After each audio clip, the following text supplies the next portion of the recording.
स्वागत है आपका महादेव की कृपा चैनल में। भक्ति मित्रों, सनातन धर्म में पितरों का स्थान बहुत ऊंचा है। देवताओं से पहले पितरों की पूजा होती है, क्योंकि वही हमारे पूर्वज और जीवन के आधार हैं।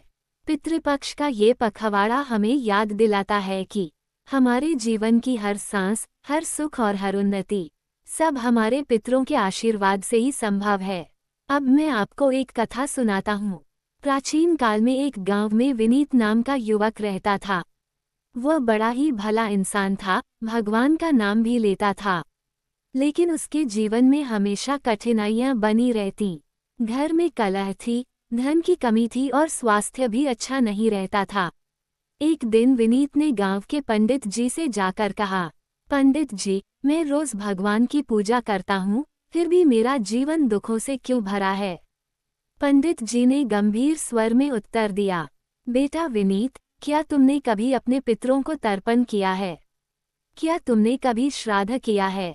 विनीत चौंक गया और बोला, नहीं पंडित जी, मुझे इसके बारे में कोई जानकारी नहीं। तब पंडित जी ने कहा, स्मरण रखो, जैसे पेड़ की जड़ को पानी देने से पूरा वृक्ष हरा भरा हो जाता है, वैसे ही पितरों को तृप्त करने से पूरा कुल सुख समृद्धि से भर जाता है। इस पितृपक्ष में श्रद्धा से श्राद्ध और तर्पण करो। विनीत ने पंडित जी की बात मानी। उसने पितृपक्ष में पिंडदान किया, ब्राह्मणों को भोजन कराया, गौ माता को चारा खिलाया और गरीबों को वस्त्र दान दिए। उस रात विनीत ने स्वप्न में अपने पितरों को देखा। वे आशीर्वाद देते हुए बोले, बेटा, आज तुमने हमें तर्पण और अन्न से तृप्त किया है। अब हमारे आशीर्वाद से तुम्हारे जीवन की बाधाएं दूर होंगी। जैसे ही सुबह हुई, विनीत के जीवन में परिवर्तन शुरू हो गया। घर में शांति छा गई, व्यापार चल पड़ा और स्वास्थ्य भी अच्छा होने लगा।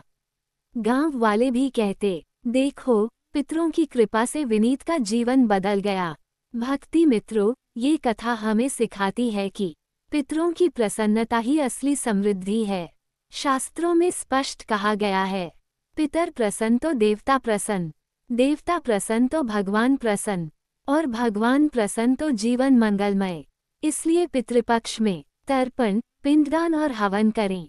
गौ, ब्राह्मण और गरीब को भोजन कराएं। श्रद्धा और नम्रता से अपने पितरों को याद करें। पितरों को शत शत नमन। जय श्री महादेव।